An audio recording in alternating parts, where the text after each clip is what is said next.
Welcome to Journals of the Whilling from the Tumbling Saber podcast, a member of the Star Wars Commonwealth Network. Take your first step into a larger world by checking out the network on the web at starwarscommonwealth.com, on iTunes, Facebook, and Twitter.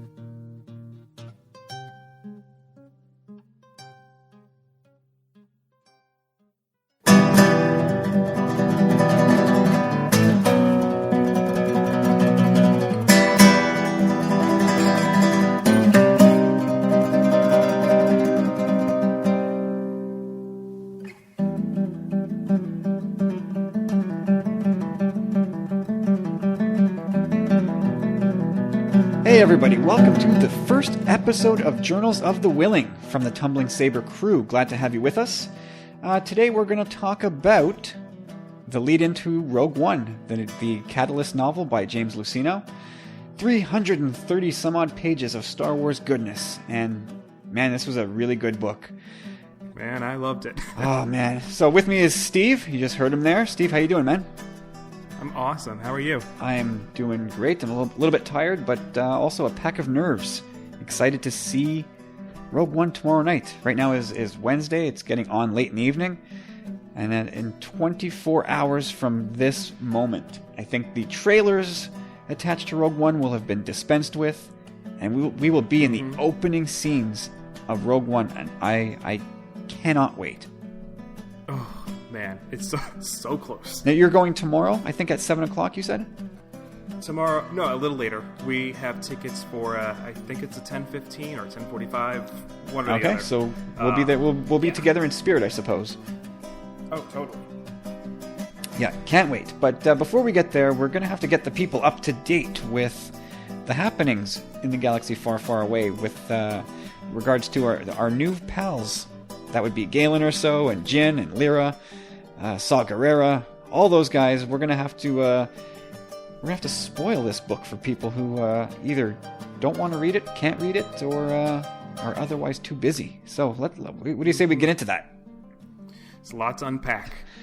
Yeah, there's lots to unpack in this book.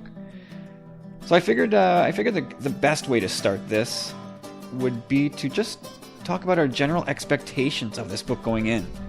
I remember when they announced this novel, and my only thought was, of course you're doing this. Of course you're doing this, because you can. Not only do you have a movie, but now you're going to double dip. It actually cost me more to read this book than it'll cost me to see the movie. Oh man, really? Yeah. Yeah, no good book deals or where do you get your books? Usually I order off Amazon. I know I'm bad. I'm supposed to buy local, but I'd rather my money in my pocket. I'm very sorry to say. But I didn't feel like waiting the 2 extra days for Amazon to deliver, so I went ahead and had my lovely wife head over to the bookstore on her lunch break and just grab a copy the day it came out. So I spent a few extra dollars, but I wanted the book right away so I could just dive right in. That was nice of her. Yeah, no, she's great for that because she's right in the heart of Montreal. Everything is around her within a 10-minute walk. And yeah, she's been good enough to do that twice for me now. I used to have my fiance do that for me. He works in the city, New York City. So before I got a pull list from my local comic book store, he used to go to Midtown Comics and pick up like whatever was coming out that week. So. Yep, totally been there. Now, what is Midtown Comics like? It's just one of those fabled places that I may not ever get to, but I see pictures of it all the time. It's just almost like the mecca of comic book shops, right? It is a wonderland. There are two locations. There's like Midtown, and there's one. I want to say that's probably either further down, or maybe it's closer to Grand Central. I forget exactly what street it's on, but the original one, the main one, it's 2 floors. Oof. And you gotta go upstairs to begin with. And it just feels so tall. There's like a Spider-Man statue in like one of the windows. It's so cool. But when you first go in, it's all like the weekly, everything that's up to date is on the wall of like the single issue comics. And they're just kind of like lining the back wall, the side wall, and in the middle are all of the graphic novels. On the left side, you got an entire wall of manga. And then you got to go upstairs to the top level, and that's where they have like the collectibles, all the back issues, T-shirts, all the cool stuff. That's not like printed. That's also upstairs, and it's just like you can get lost there for hours. Oh, I can only imagine, and I totally would. I love going to comic book shops, and sadly, there's not one in my neck of the woods. I would say within a 40-minute radius in any direction. Seriously? It's brutal. It's terrible. It saves me money in the end, I think. But yeah, if I want to go to a comic shop, I have to go all the way into the city now, which is a long way for me. I live out in the burbs, and I don't like traveling into the city because traffic is always obscene. It's a trek. It's a trek. It's awful. Like, traffic is my number one most hated thing. Right in front of the Boston Bruins, and yeah, I just can't handle it. So what I do is I have this wonderful service from comicpull.com, and I just order my comics online, and once a month they show up at my door, and I think that's a pretty good trade-off. That's awesome. Yeah. There's another really good website I use once or twice. Things from Another World. Yep. I think the website's like tfaw. Whatever. Yeah. So cool. That one's pretty good. But since I have my local comic store, I kind of just use that website now to kind of keep track of what's coming up. Because they send you like monthly like email updates. Correct. Yeah. Oh, let me ask you then, since we're on comics, did you pick up Dr. Aphra #1? I haven't read it yet, but I did pick it up. Okay. I totally forgot to even put it on my pull list. So there's so much for that, but I will probably try to grab a copy somewhere. In fact, I don't think I'd ever committed to actually buying it issue at a time. I might just do the trades. Mm-hmm. Which I think it's a more effective way of reading comics, frankly. I mean, that's what I do for everything else. I find myself not being able to wait for Star Wars, but everything else I do, because I read Buffy the Vampire Slayer and Angel.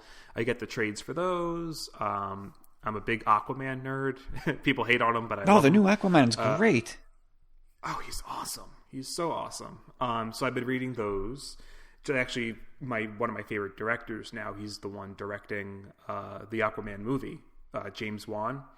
So yeah, that movie looks like it's going to be just epic. Yeah.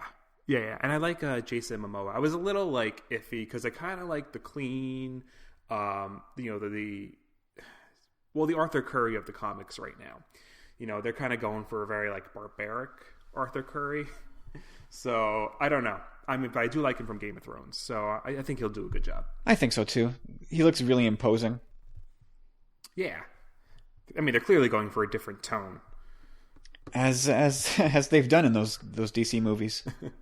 Yeah. But anyway, that's not why the people paid good money to listen to the show today. So let's dive into Catalyst. We were talking about what were you expecting when you first heard about this novel? I really wasn't. I didn't know what to expect because I didn't know how much they were willing to give away before the movie came out. I mean, I was very excited. But I tried, really hard to kind of veer from spoilers. I just knew that it was going to be a prequel. We were going to get Jin, Galen, Lyra, Krennic, and that was just kind of it. Because I know this whole, because if you remember the hype around Aftermath, it was going to be the first post Return of the Jedi story. And when, readers got it, it wasn't quite what they expected. We were going to get a prequel to this movie, but I wasn't quite sure what they were going to be willing to give us.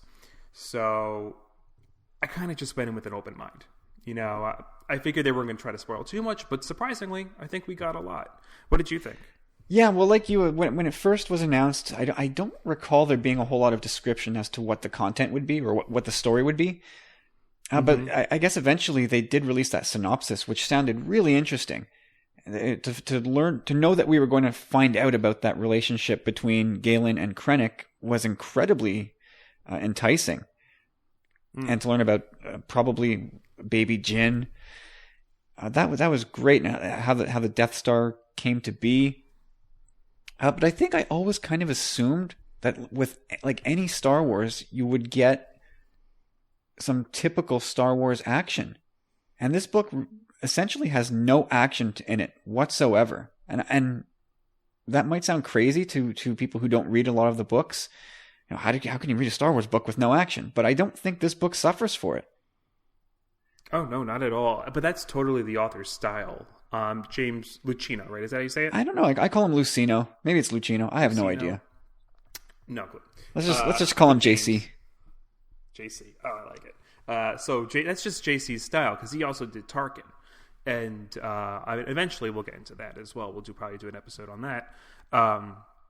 But his style is just very military. Very...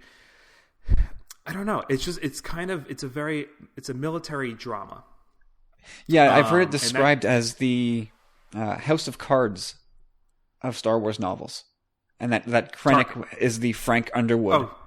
I forget where I heard that. Yeah. It may have been over on the Full of Sith podcast.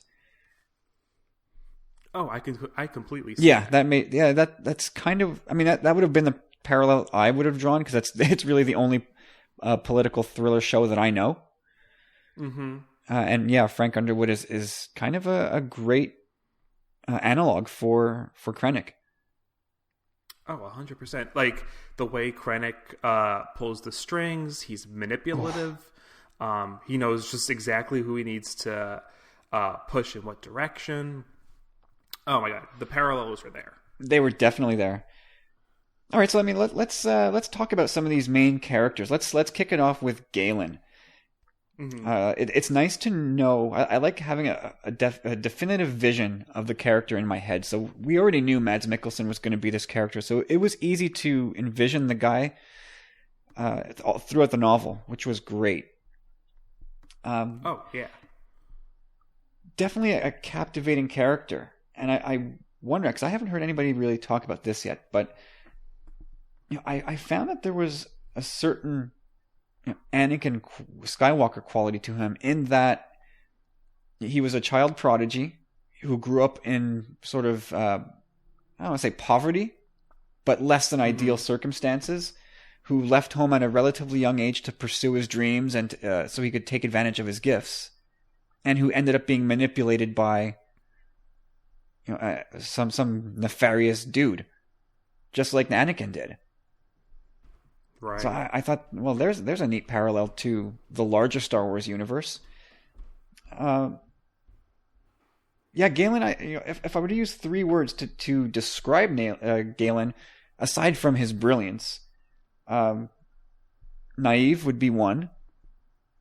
I think he wanted to believe so much in what he was doing that he would believe any lie that Krennic told him, until eventually he stopped believing him. But by that point, it was too late.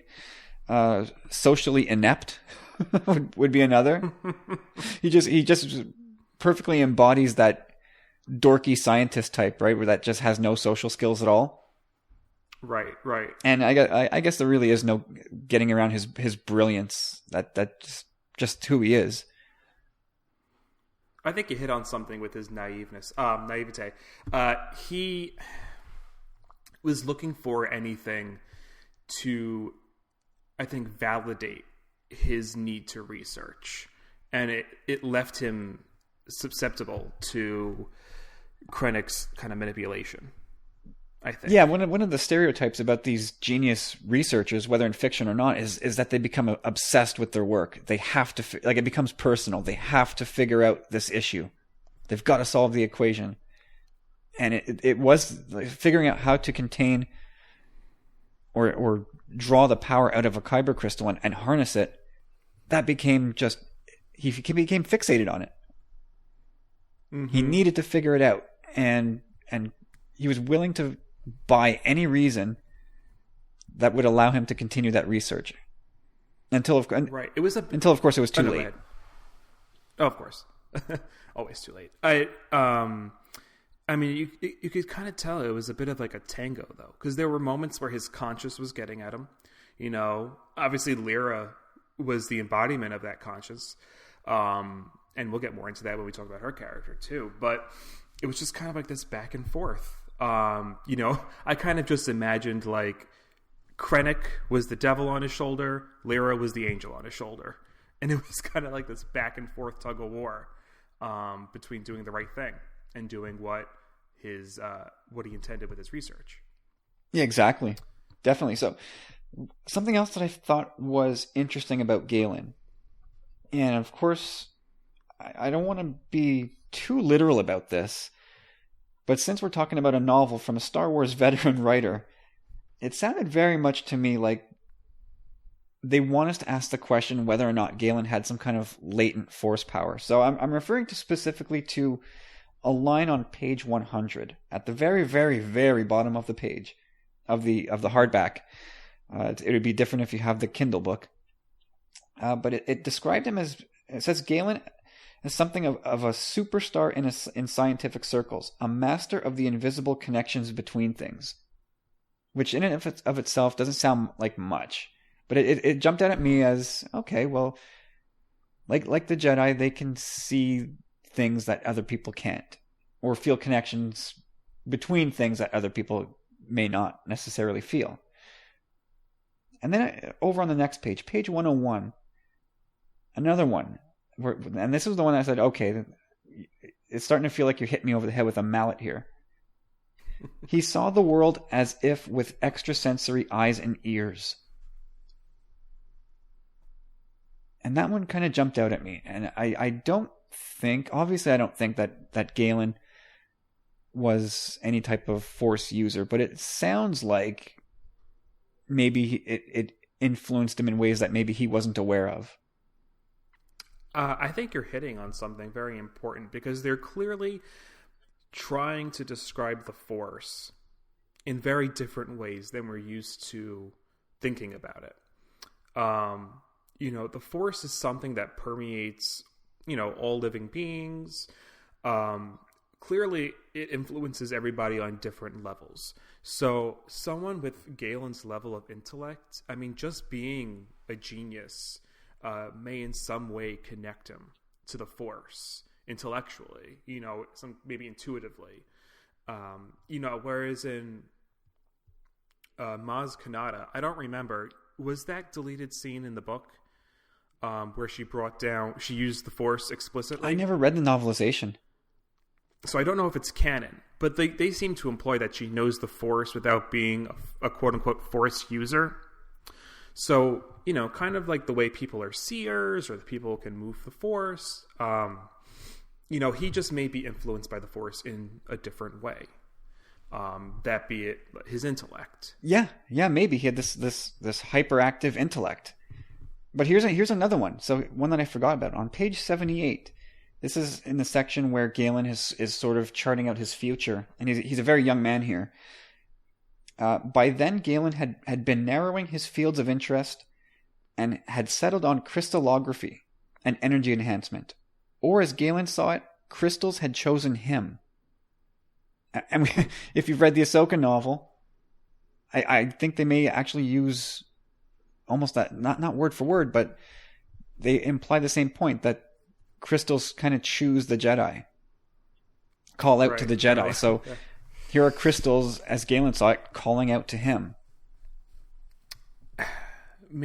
Well, maybe because it wasn't one specific crystal that called him. Maybe it was kind of the Force linking him to the crystals just in general. Maybe he is meant to be the non-Jedi that taps into it could be like a will of the Force thing, right? That it's pulling this guy towards this field of research because this certain chain of events needs to happen.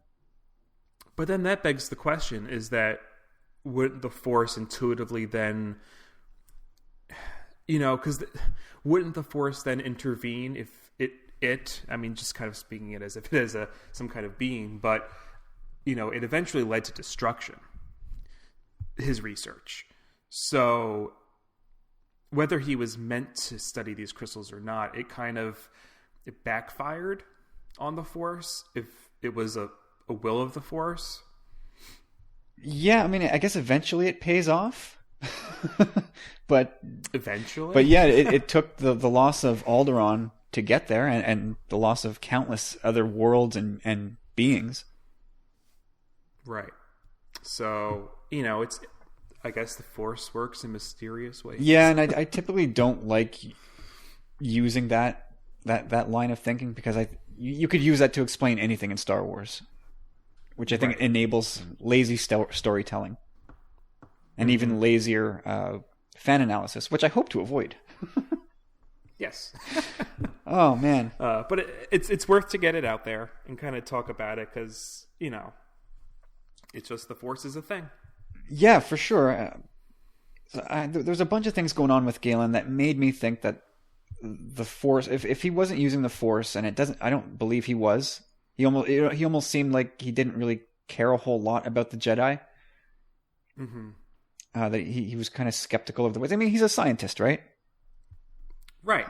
He's a researcher, so it's all about the empirical, the provable. The Jedi aren't that. Right, and it's interesting that they used Lyra to kind of be the yin and the yang with him. She seemed to have more reverence for the Jedi and the sanctity of the Force. Oh yeah, and I was totally caught off guard by that. I didn't know what to think of her character, and I didn't know how much we'd see her in this book. Turns out we see her a whole lot. She's a major player in this book. Oh, and I really love the character, and I love the fact that of what they did with her. I love that they made her a true believer in the Force. I mean, I think the first real Force believer who isn't a Force user would be Lor Santeca. But then we've met Lyra and perhaps Chirrut from Rogue One, who's apparently not a Force user, but obviously a huge believer in it. Exactly, yeah. So we're starting to meet these people in the galaxy that have a lot of reverence towards nature and towards the Force. Right. It's kind of, I don't know. It's I love it, the way they're kind of painting the Force now, because it was kind of there, the way Obi-Wan and Yoda spoke about it. But now it's just like when you hear other people who aren't Jedi speak about it, it kind of just gives it a bigger meaning. Yeah, absolutely it does. So here's something I thought about Jyn. Again, along the same tack as Galen. Was she a Force user as well? In a very low level way. So page 76, there's a paragraph in there that says, her reverence for the Force had evolved from an enduring love of nature. Yes, she thought of herself as agile and strong and intuitive, but she understood that her skills were a far cry from those attributed to the Jedi. She did, however, embrace the Order's philosophy of generosity, compassion, and peaceful resolution, and on many a far-flung world, she had experienced moments in nature that could only be described as transcendent. So I wonder if she's actually feeling the Force there. This is Lyra, correct, right? It's kind of interesting. I'm sure you've heard the phrase when people talk about religion or spirituality, they say I'm spiritual but not religious. Sure. Right? So she, so maybe she's not specifically a Jedi, so therefore the not religious part. But having this kind of spiritual connection, I mean, she's kind of letting the Force inform the way she interacts with the world around her. Yeah. So certainly, if she's not necessarily feeling the Force, and maybe she is on some level, but yeah, I think it's just certainly informing her character, and she's having a respect for nature. Yeah, because of it. So on the following page 76, it says even if she wasn't able to use the Force, she could at least feel it, and she was content with that. Yeah. So I thought that was really interesting, and that's where I really got interested in this character, because I was not expecting this whatsoever. And we see her time and again throughout the book, I guess invoking sort of the teachings of the Jedi, not specifically stating what the Jedi do, but you would imagine this is the path the Jedi would have taken. Right, kind of using them as just a prime example, as people to look up to in terms of what exemplifies, proper reverence for the Force. Yeah, for sure. And then I guess if if we're going to use, again, like, just keeping with our theme of 3 words to describe the person, I would describe Lyra as fiery, righteous, and empathetic. Oh, 100%. Any other descriptors you want to toss in there? Reverent,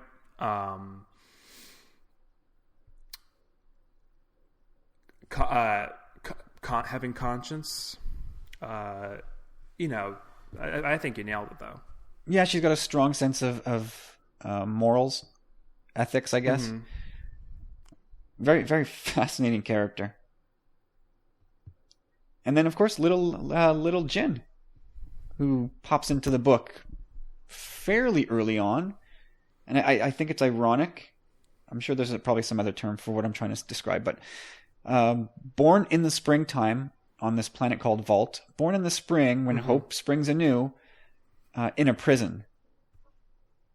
I'm sure there's something they're getting at there. That may be where we meet her in Rogue One, in a prison. Oh, that's right. Like, parallel. I mean, I don't know if she, if that's something she knew. I mean, I don't know if her parents told her that she was born in a prison. So maybe, I don't know, maybe it's in her own head. Maybe she's kind of comparing the two experiences. I guess we'll have to see how much her parents shared with her growing up, what it was like when she was born. But I certainly, for us as viewers to see that parallel, probably definitely intentional. Oh, yeah. Like James, one of our teammates, says that nothing in Star Wars, no wording or script element in Star Wars, it passes through a filter. The layers of filtering that these things go through, nothing gets through that isn't intentional. Nope, it's all intentional. Wasn't it George Lucas that called Star Wars poetry? Yeah. I mean, everything is, everything's connected. And then there's probably no coincidence in the way they tell the story. Yeah, and Jin, I think for what little we see of a young Jin who goes from literally a newborn infant in this book to 3-4 years old by the time the story ends. I think the whole thing is like 5 years. Yeah, something like that, right? Yeah. So I mean, the book is set. It starts right smack in the middle of the time period of Attack of the Clones and Revenge of the Sith. The war is going on and has not yet ended. And I think it's fascinating to revisit that period. I mean, we spent plenty of time there in the Clone Wars animated series, but not looking at it from this perspective, the perspective of the Republic and what Palpatine's secret plans were. At that point, he was still, to us, narratively speaking, a good guy. Right. We hadn't suspected him as the Emperor yet, or at least. Well, we knew, but but if you're watching everything in order chronologically, you would still think you might suspect something's up with him, but you would, he's the benevolent Palpatine. Chancellor Palpatine. You wouldn't suspect that behind the scenes he was actually planning a Death Star at this early stage. Mm-hmm. Oh, yeah. Actually, just kind of looking at the Catalyst page on Wikipedia, I mean, I think this is fan-powered, so I don't know how accurate it is, but we have it has the timeline. It's 21 BBY before the Battle of Yavin, so it's 21 BBY to 17 BBY. Okay, so a 4-year... Okay, so Jin is about 4. Which makes perfect sense. So, well, let's cross the aisle. Let's move along and talk about some of the evildoers in this book. So let's start with the main protagonist, the guy we're going to get to know a little bit more starting tomorrow night, Orson Krennic. What an ass! Oh, yeah. Like you said, this was the House of Cards of Star Wars. He extremely manipulative. Oh, what a jerk. Man, oh man, you could just see it coming out. You can almost smell him coming off the pages. The slime on this guy, that he's just this conniving to jerk around somebody who he was friends with. And he knew that Galen was going places. And so he knew he had to hitch his wagon to this guy and ride his coattails to to as close as the Emperor's personal cadre of advisors as he could. Yeah. And it was definitely just because, he interacted with, we had characters like Tarkin show up, characters like Poggle show back up again. I hate that guy. And I hate the Geonosians. Yeah, but I kind of love the way they tied it all in. Oh, yeah, it flows really well. It all gets tied together really, really neatly. Was there something specific about them you didn't like in the book? Geonosians? Poggle? No, I just don't like them, period. I never liked them. Going back to 2002, I just don't like those things. I find them stupid. They are stupid. They're drones, but yeah, I don't like the look of them. I don't like anything about them. Well, I guess at least you didn't have to look at them in the book. Well, thank God for that. Just had to read about them. Yeah. So Krennic, aside from his smarmy, manipulative nature, he's extremely ambitious. This is a very vain guy who just wants nothing but power and fame for himself.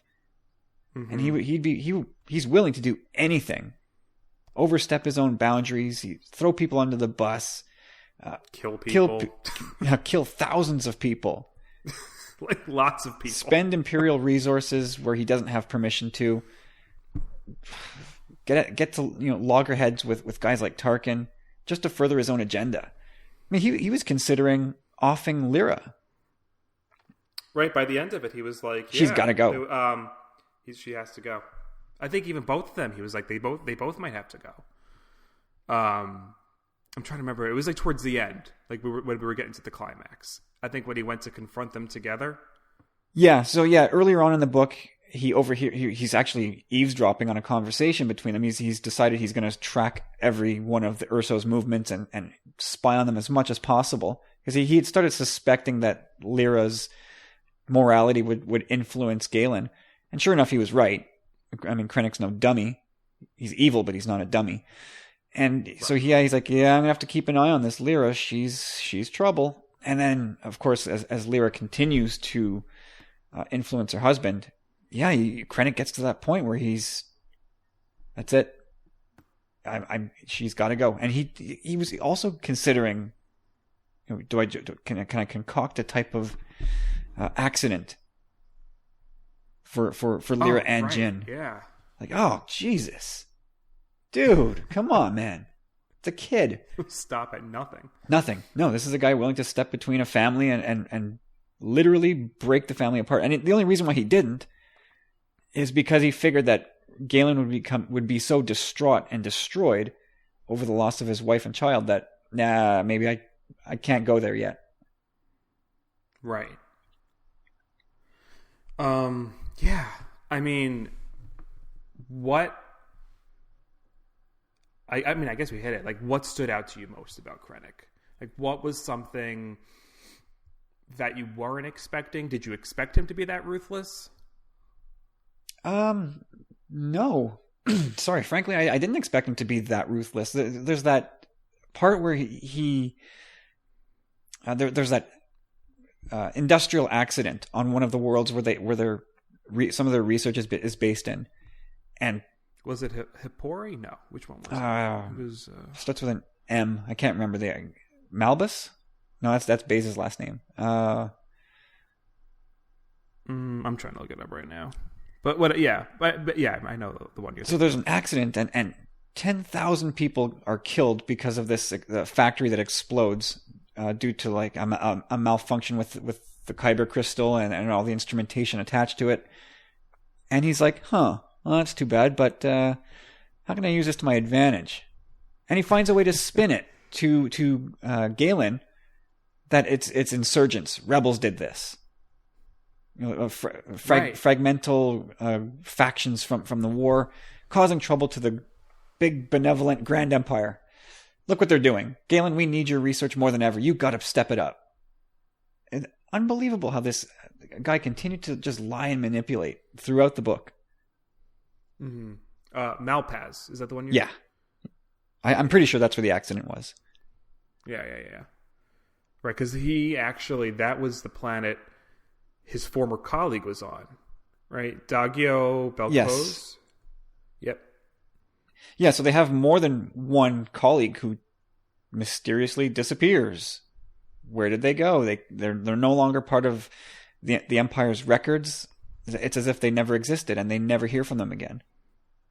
Right, and it's like one by one. And then, Lyra starts to suspect something when the one that was on Hippori called. Yeah, is that Riva? Riva. And then it just seemed like Riva, because she made it a point to. She's like, "Oh no, you don't have to tell Galen I called. Just if you're looking for me, I'm on Hippori." And she repeated it, Hippori. So clearly, red flags everywhere. Everyone knew that something was up. I feel like this is really this series of events. The building of the Death Star was really, I think, most people started to kind of understand, at least within the inner worlds, the inner rim. They started to kind of suspect that the Empire really wasn't so good. That it really was a force of evil. Because really, it was kind of the outer rim where the rebellion was starting to form. We got hints of Ryloth was mentioned. They were actually, or Obit was on Ryloth. So we kind of started to kind of see peripherally, the sparks of rebellion, to kind of quote the pilot of Rebels. Yeah. I always kind of felt that the planets, at least in the core, kind of aligned in greater numbers with the Empire because they were all wealthy and taken care of, whereas the Empire just treated the Outer Rim as if they weren't there at all, and they were, if they were to be paid attention to, it was because they had resources that the Empire could strip. And you're right, that's totally. Kind of where the rebellion formed. Right. But now that people who had been living on Coruscant, these researchers who were involved, probably were a little more present in the core. Now that they're dying on these research facilities, people are starting to suspect the Empire more. Absolutely, yeah. So I mean, from Krennic, I guess we can talk about Tarkin, who we're getting a lot of.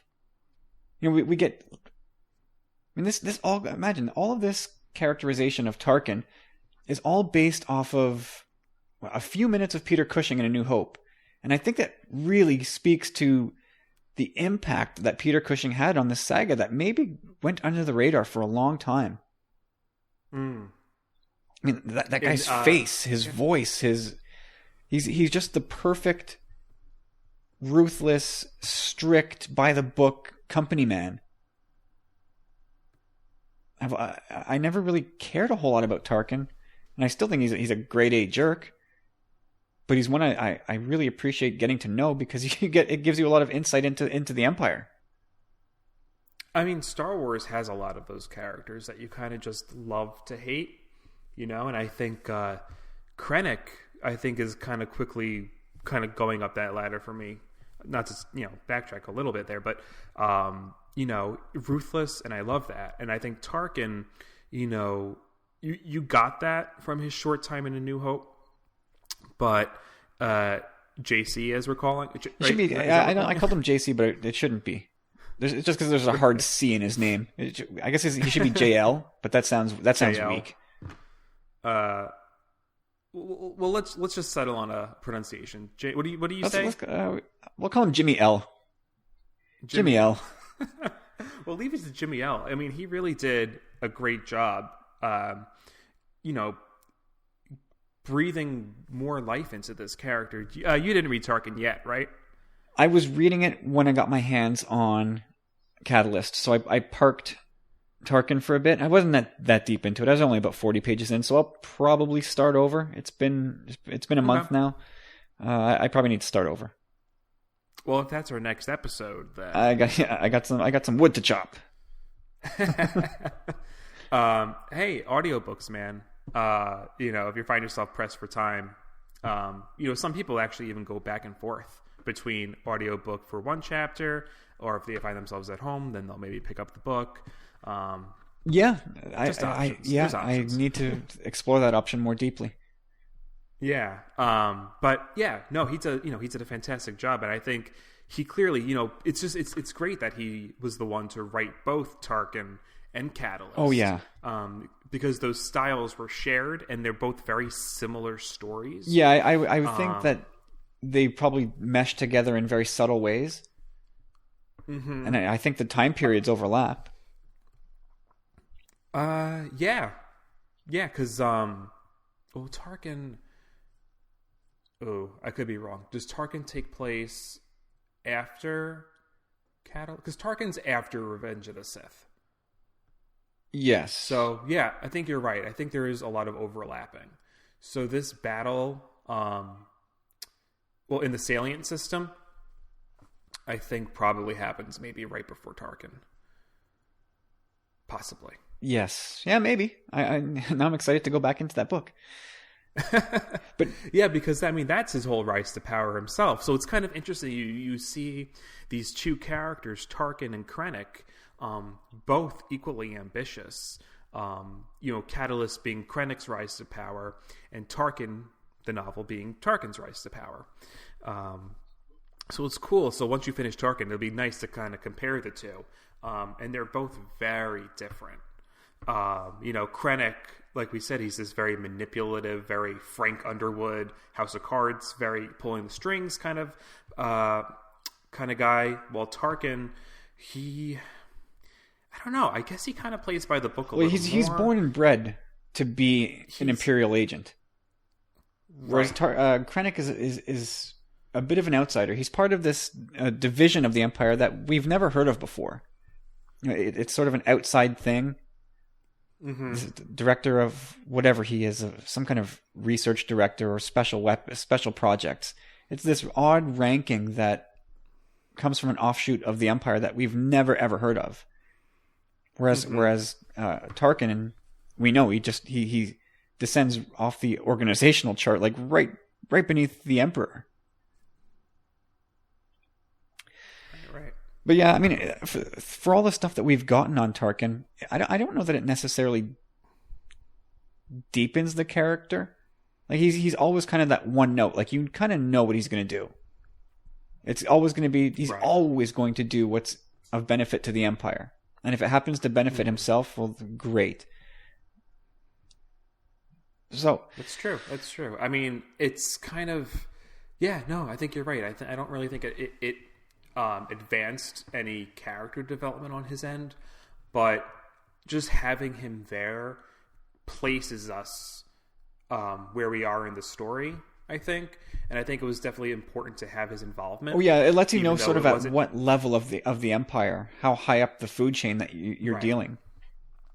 Exactly. And when we had those little moments of the interrogation with Galen, which I thought was great. Yeah, just the way he was so intertwined in the main story. He was there, but not, like you were saying. Yeah, and it was interesting to see him up against the ropes a couple times where he realized that Krennic did this. He's played me, and he's got me. And then to watch Tarkin get himself out of it to Krennic's chagrin, he's like, oh man. I got a real fight on my hands now. It's interesting to see those two going toe to toe with each other, and I think we'll see the culmination of that tomorrow in Rogue One.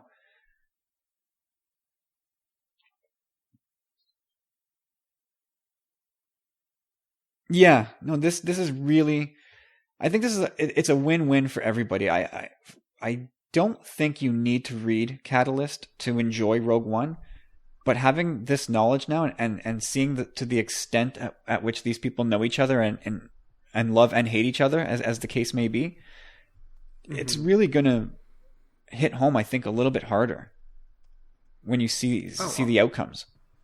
100%. I'm sure they're going to fill us in, if not quickly, but they'll definitely fill us in the movie for those who haven't read the book. But, having this in-depth look into the characters, like, you know, having that established relationship with Saw Gerrera and Jin, you know, having that relationship there, knowing, you know, where that was built from, I think deepens the connection when they do meet up again. Because, I mean, we're not sure, you know, I'm curious to see what happens after, you know, because you get at the end of the book, when Galen, Lyra, and Jin leave with Saw, you know, what happens in the interim, you know, because clearly there's an issue. You know, does Saw stay with them? Does he leave thereafter? You know, it'll be curious to see what, you know, them coming back together. Yeah, it's going to make that. I mean, if reports are true, and the opening scene of Rogue One is that the planet where the Ursos have taken refuge, and Krennic has found them, and is going to sort of order Galen to come back to work. You know, that's going to be a really powerful scene right off the hop. Right. And I hate to say it, but it's probably the final scene for Lyra Urso. Yeah. I mean, that'll just, if that is what happens, then, oh man, the emotional punch right off the top of the movie. So I mean, it'll punch us because of what we've just finished reading, but for people that don't read it, it'll get them involved in the game right away too. I'm wondering though, will the pull be different? You know, now that we know and love these characters already, you know, will it be a different impact on us? You know, but like you said, I mean, I think it will pull anyone else in. But I'm just curious to compare the two experiences. So we'll have to talk to James, because he's not reading it, right? No, but he's going to be tainted, because I assume he's going to listen to us here. I assume he's going to support his Commonwealth brethren. That's true. You're tainted, James. You're tainted goods. And how far is Corey? Oh, I have a suspicion he's kind of Krennicking us and playing us. I think he's done. Oh.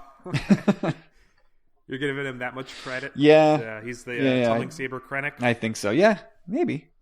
He calls me the tumbling saber Tarkin, so I'll give him the Krennic. How you like that, Corey?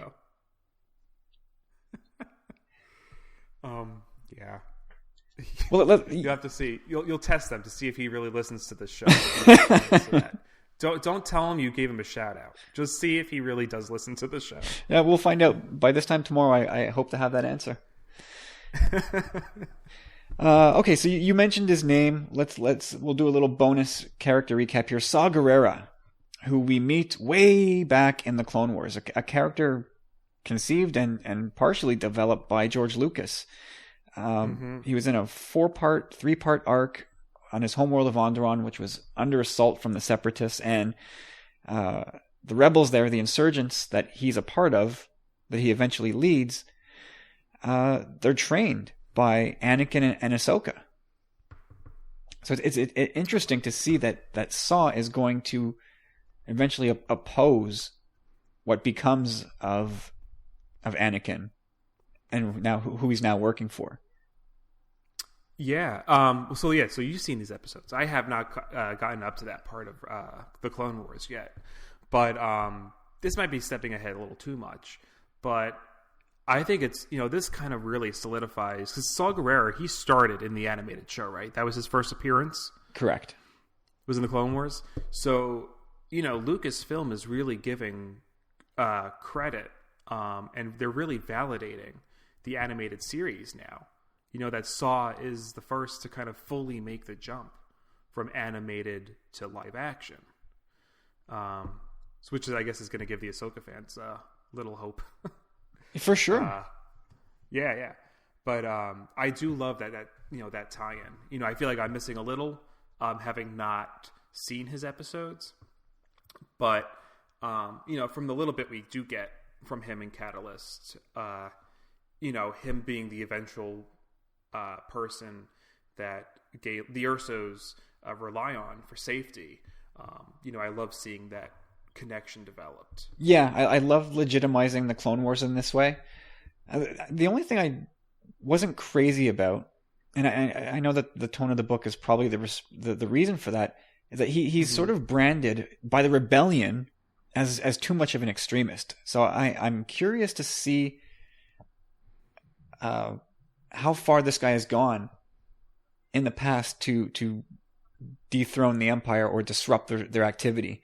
Because you certainly don't get that impression in this book. In this book he seems, I don't want to say subdued, but he certainly doesn't seem like an extremist in my mind, at least unless I misread. No, he definitely wasn't any like outlandish in his actions at all. I mean, did he seem extreme in any of the Clone War episodes? You could tell that he was anxious to take the fight to the Empire. Mm-hmm. And well, there's a development to his arc, because I feel like, I need to go back and refresh, and I don't want to spoil anything for you, but major things happen in his life within those 3 to 4 episodes that you could see as sort of the spark that spurs him on to go on to do big things. And I think maybe I'll have to just go ahead. No, I'm saying maybe I'll have to just jump ahead and watch the 3 episodes tomorrow if I get a little free time. Just before, I don't know, because I know with the Clone Wars the timeline kind of jumps around a little bit, so I don't think it would spoil too much if I maybe just like jump to his episodes. Exactly. Yeah. They're all contained to that one planet. I think you'd be almost well served to spend whatever it is, an hour and a half, watching those 3-4 episodes. Mm-hmm. All right, perfect. Maybe I'll do that tonight. Well, there you go. And yeah, so I was glad to see him, and I think he becomes an interesting character. I think almost a gateway character, so to speak, for the era that we're currently exploring. Right now, we're kind of looking at things from the Imperial side, but given the way Saw seems to be so connected, I think we're going to get a lot of Saw. So Corey put a poll out. Who's going to be the first character from Rogue One to get their own spin-off novel, comic, whatever? And I don't know the final poll results, but I do know that at the time where I voted, Saw Gerrera was dead last at like 8%. So part of I voted for him partly out of pity. But then in thinking about it, I thought, well, I think it makes sense for it to be Saw, and not just reverting to the easy answer, which is we're going to get a lot of Jyn because she's the protagonist, and everybody's going to love her. I think Saw makes a lot of sense because there's so many stories about the rebellion that you could tell through him and whatever factions he's involved with. He's everywhere. I honestly think now after reading this, he is the logical gateway character. He's the glue. I think that pulls together so many disparate factions of the rebellion.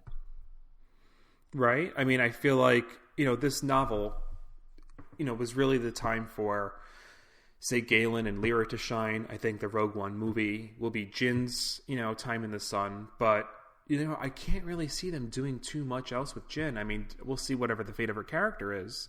But like you said, I think Saw is the glue. He had a little smaller role in Catalyst, probably a bigger role in Rogue One, plus his episodes in the Clone Wars. But I think, he's seen so many different eras now.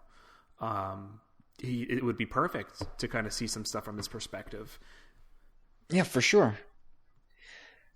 Okay, so I think we're kind of done looking at characters for the moment. I feel like we should talk about Has Obit, but I don't know what to make of that character. I thought, for the first half of the book, whenever he showed up, I found myself confused. Yeah, I mean, trying to kind of keep track of the different missions he was on. Yeah, who's he working for? What's his motivation? Why is he doing this? Like, I was very disjointed, I felt, when he was on screen. Or on page, I should say. No, I agree. I think that's where the author kind of, not that, he failed with that character, but I think it just it didn't pop out at us, I think. Which is fine, but what I really do like, though, because that was really the beginning, Has Obit. I think what they eventually did with him, and this is kind of just the one note I'll have, is that I love how Krennic used him, though, and I love how it backfired. I love how Krennic hired him one last time or whatever to go with Lyra, Jyn, and Lyra's friend on that mission to kind of get her out of the way, so he can get to Galen one last time. Yeah. But I love how that backfired, because then that's what kind of solidified that relationship, Lyra with Obit.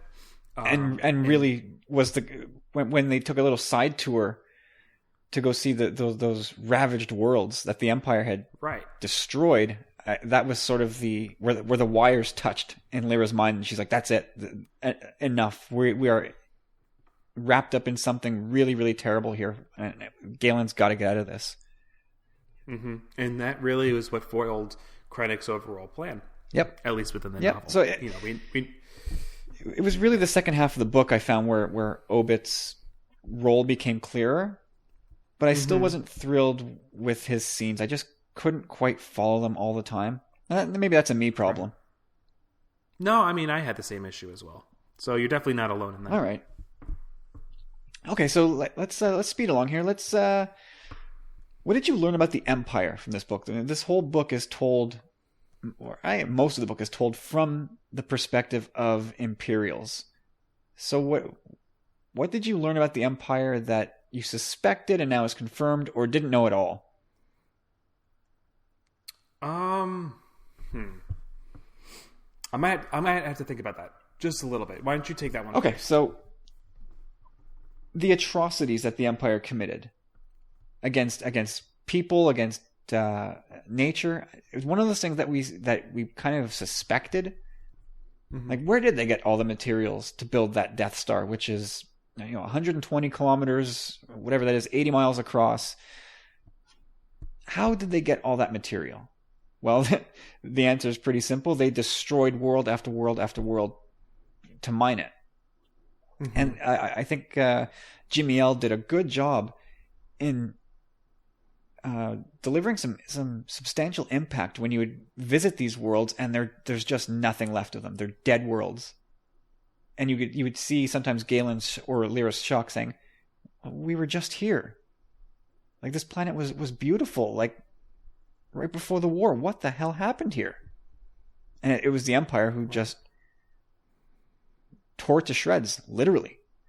So that's one thing I learned about the Empire, which not that you needed any more motivation to hate the Empire, but you got it.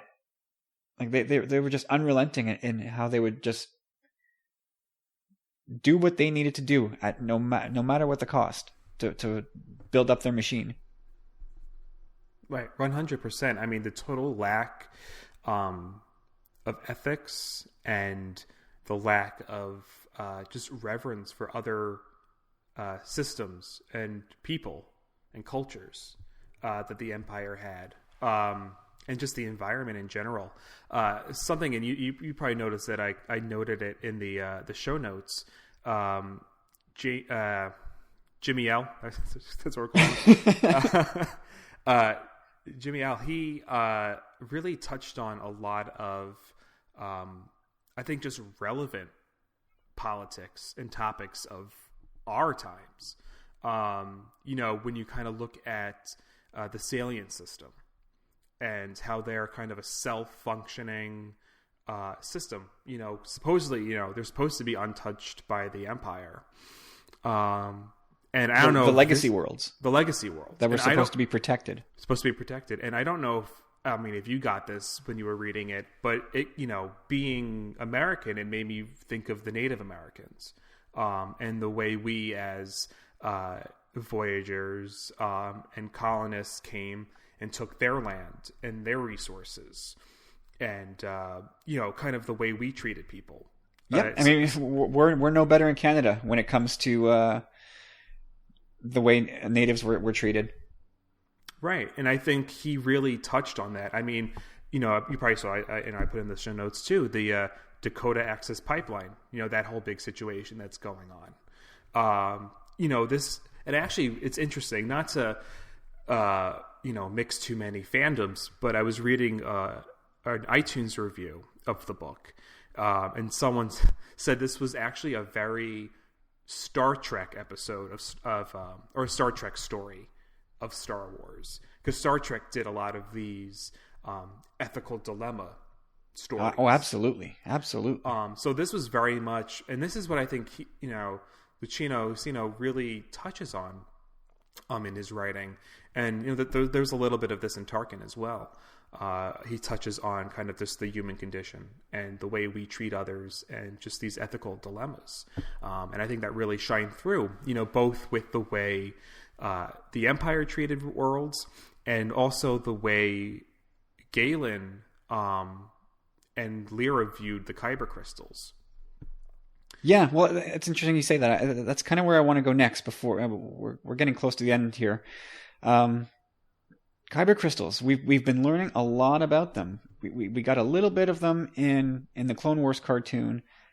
Whether or not that was because they really want to focus on those going forward, I don't know.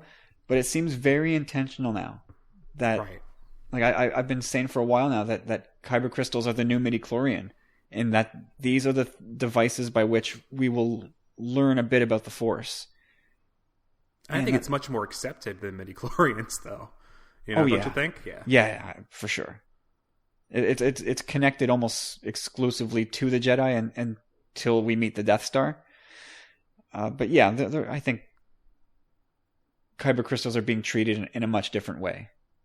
They're not being sterilized in the way that the Force was sterilized in fandom's eyes by midichlorians. Right, because there's still a level of mystery to the Kyber crystals. I mean, they didn't really break it down to, like you said, they didn't sterilize it. They didn't break it down to too much of a science that it took away the mystery of it. Yeah, I mean, they tell us that Kyber crystals could never be properly synthesized. So part of the old legend stuff was that Sith lightsaber crystals were synthetic. Mm-hmm. That's gone now. Right. They're not synthetic. They just, as we learned in the Ahsoka novel, Darkseid users kind of bend the crystals to their will over time. Right. But all crystals sort of turn out in a natural, I would say, I don't want to say a neutral state. I say that I believe that the Kyber crystals almost lean to the light naturally. You get that sense, for sure. Because there's been numerous references in the novel, this current novel, Catalyst, where they resist what's being done to them in an almost very sentient way. Like they change there's an internal structure to them that is very labyrinthine and very almost spiderwebby, but it morphs and changes so that it always kind of, they can't quite figure it out because it's never the same. Now, how does this change the way you think about the Jedi? Does this change the way you viewed, because we got a little bit of it in the original trilogy, or do we at all? I don't honestly remember too many references. In the original trilogy, no, there's next to nothing. Right. I think there is nothing in the original trilogy. Right? Maybe that's about Kyber crystals. But yeah, I mean, how does this then inform just the kind of way? Does this change your view? Does it deepen your views? Did it just change any pre-thoughts that you had?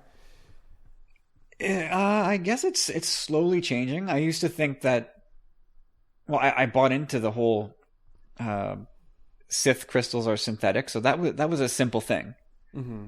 That's a very cut and dry thing. And the Jedi ones, well, I always assumed that, well, the Jedi find their blue or green crystal, and that's it. But now that is changing an awful lot.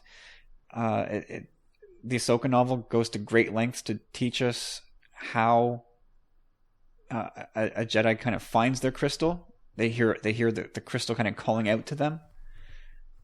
So, but it doesn't call out to the Sith. Like that's why I say that the crystals really lean towards being used for good, or by the Jedi. It's still a very fluid thing. I think the whole Kyber crystal issue, and it's one that I'm struggling to understand. And I think that's probably by design. I think that's exactly the point is that we don't quite understand what's going on. Right. I mean, it's the mystery of it, which I personally love myself. I mean, I think it's great that they kept it to kind of almost like just a natural wonder. I mean, they talk about I think, what was it in this novel? They talked about wonders of the worlds of different systems. Yes. Right? Or maybe now I just started Bloodline. They mentioned it. I forget. No, it's this book. It is this book. Okay, yeah. So certainly, nature plays a big role in the Force, and I think this really highlights it. And the fact that the kyber crystals come from nature, and that they confirmed in Ahsoka. So I haven't read the novel, but I don't really take that as much of a spoiler. That the kyber crystals for the Sith were kind of like bastardized versions, or like like bended, so like tainted versions of nature, which really makes sense. I really, I the more I'm thinking about it right now, the more I'm digging kind of the nature and the opposite of it. Kind of the yin and the yang. Yep, absolutely. Yeah, it was interesting to see how they were treated. And one of the things, I guess is a bit of a side note, to power the Death Star, I didn't mark what page it was, but the kyber crystal that powers the Death Star, did they say they would need something the size of a building? They would need it. They would need like an extra large. Yeah, they would need a supersized kyber crystal for it. Which did it's the point. It's the point where Krennic does that test. He has that test cannon that he has, I guess, strapped to a Star Destroyer out in some unoccupied region of space, and he tests it on a dying star or a black hole or something like that. Mm-hmm. And then he instructs his team of engineers to build one literally 50 times that size. And the engineers are like, whoa, what? And then they start doing the calculations about how big, I think they call it the collimating chamber, something like that. Just the column that would focus the laser. And they figured it would have to be just like dozens of kilometers long just to accommodate that. And that's when they start figuring out that maybe this project that we're involved with isn't all it's cracked up to be. And they tell Krennic that they would need a kyber crystal the size of a building in order to power it. And I was thinking to myself that most of the time that we see a kyber crystal, it's the size of a fingernail. Right. I mean, something that's going to fit in like a saber. Yeah, and I for a long time I assumed that they were all that size, and then there was those unfinished episodes of the Clone Wars, Crystal Crisis on Utapau, where the Anakin and Obi-Wan track down this illegal arms deal going down, and it's about a kyber crystal changing hands to the Separatists, and this kyber crystal that they're after is about the size of a car. And to me was like, oh my god, they're that big? Holy smokes. Okay, maybe that's the one that eventually powers the Death Star. Interesting. But no, now we find out that they would need one the size of a building? Yeah, it's kind of crazy to think about. Yeah, so I don't know if we're ever going to find out where they get that crystal from eventually, because the Death Star still isn't anywhere close to finished by the time the book is finished. Right, maybe we'll get a snapshot of that in Rogue One, possibly. Yeah, maybe, or maybe there's more novels coming. Mm-hmm. Possibly. I mean, I can't see them. I think they run the risk of too much Death Star. Yeah. So I'm thinking the novel and Rogue One might be good. So hopefully, if we don't get the answers here, maybe it might just be one of those mysteries that, the fans just kind of have to fill in the blanks for. But, yeah, I don't know. The OT kind of already gets a little crap for having 2 Death Stars. So, essentially a third with The Force Awakens. And a third with Starkiller Base. So yeah. I think too many spherical weapons might cause some issues. Yeah, please no more of that. Okay. Yeah. I think we're about ready to wrap it up. I think we've been going on here for a good while about this book. Definitely enjoyable book. Any last notes that you want to stuff in there before we call it quits? I think we really hit on everything I wanted to touch on. Just overall, I really loved it. Like you said in the beginning, there really wasn't a lot of action, but I think for the purposes of the story, it really didn't need it.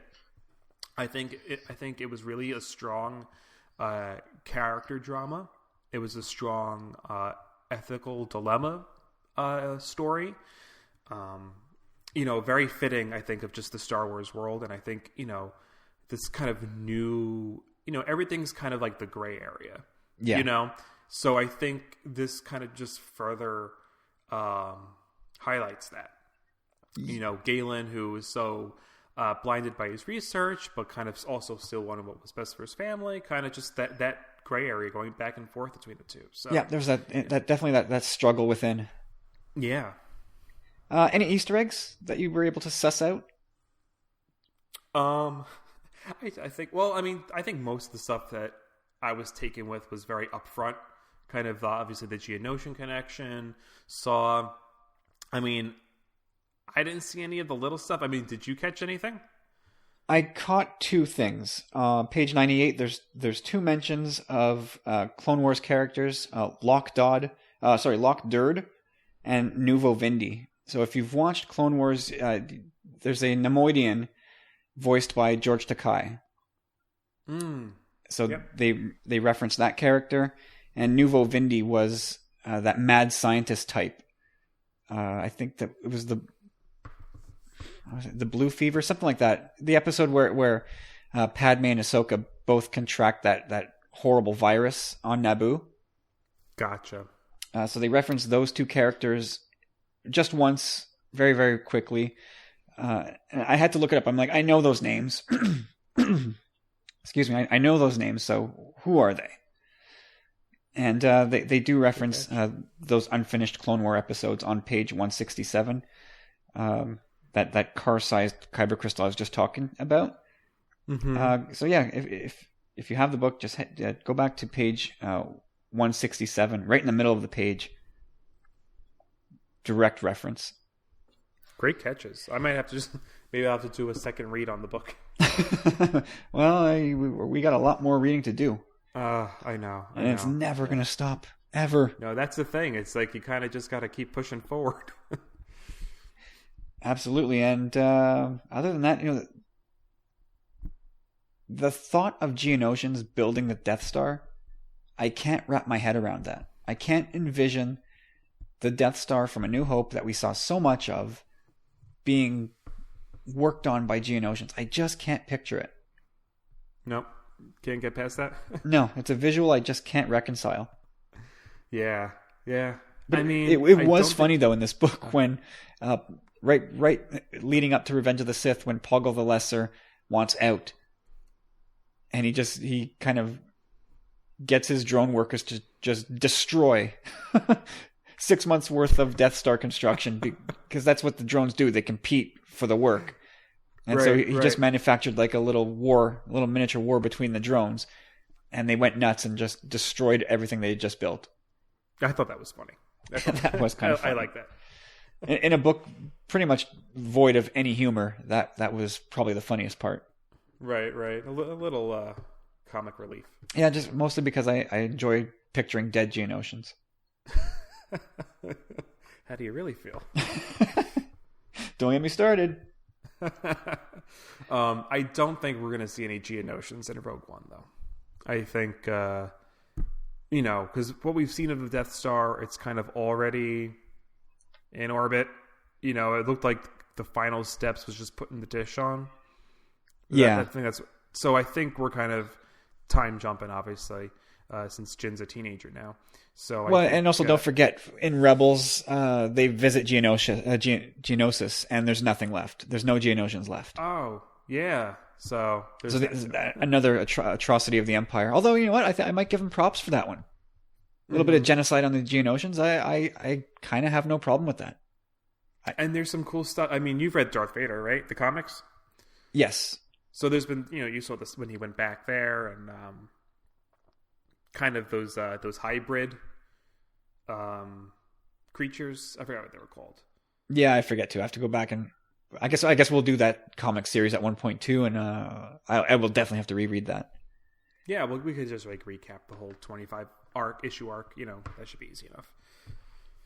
Yeah, we'll see. It on my iPad. All right, Steve. Well, thanks for coming on the show. Of course. And I think we kind of gave people what they need to take forward into Rogue One. Mm-hmm. I think so. I think the general structure was pretty good. I know we kind of just didn't do like a play-by-play, but I don't know if people wanted that exactly. No, we kind of did it brushstrokes. There's other places they could go to get the play-by-play if they want. We're just giving them this straight insight and this straight the big talking points that you need. So I think the biggest takeaway from this is just the tension that is now built in between Krennic and Galen, and I guess the double cross that the Ursos did. Not a double cross, just leaving, just flying the coop on Krennic. Mm-hmm. That's and what are you the main looking forward takeaway to most, having read this novel now going into Rogue One? That's a good one. I already have a feeling we know how it plays out for Galen and especially Lyra. So I wonder who's going to handle Krennic. Is Jyn going to get revenge on behalf of her family? Is Tarkin going to get rid of Krennic because, or getting rid of his competitor? Is Vader going to do it? I used to think that Vader was going to be the guy that was. I thought that Vader was in competition with Krennic for the Emperor's affections. Turns out that's not the case. So I'm less bullish now on Vader being the guy who gets Krennic killed. And I think that maybe Jyn settles a family score and might be the guy to take him out. It's either Jyn or I could see Tarkin ordering some kind of Empire takedown of Krennic. Like, Krennic's too much to handle now. I could see Krennic. Now, this might be a double meaning in the word rogue, but Krennic kind of goes rogue from the Empire to get what he needs to get done. So that's a great point, right? So I feel like Tarkin sees Krennic as a danger to the Empire, so he might order some kind of assassination or something. Well, yeah, I mean, throughout one person we didn't touch on at all, haven't mentioned his name at all in this podcast is Masameda. Yeah, sort of the vice chancellor. You see him throughout the prequels, and you could tell he's sort of on Krennic's side for bits and bobs of the book, but by the end, it seems like he's demoting Krennic. He's stripping his rank. He's berating him. Mm-hmm. So yeah, Krennic the rogue, for sure. That's a great observation as we close the show. Well, awesome. Well, that's it for this first installment of Journals of the Whilling. And let us know what you think. We would love to hear from you on Twitter. Steve, you're at? I am at GioangofEtt, GIOANGO FET. And of course, I'm still at Tumbling Saber. Check us out on iTunes, and don't forget about our friends at the Commonwealth. Go to check out StarWarsCommonwealth.com for all the info on that. And we'll be back in a couple weeks with Journals of the Whilling Part 2. I'm not sure if we've figured out what we're going to talk about yet. It could be Tarkin. It might be something else. We'll figure it out. But right after Christmas, we'll be back to break down another of the new canon. So stick around. Until then, we will be back again next week with our breakdown of Rogue One. Absolutely talking about a lot of Rogue One. Getting back on course with Episode 8. And whatever else other Star Wars news pops up. So thanks for listening, and we will catch you soon. You've been listening to Journals of the Whilling from the Tumbling Saber team, a member of the Star Wars Commonwealth Podcast Network. Learn more about the network and its members at StarWarsCommonwealth.com.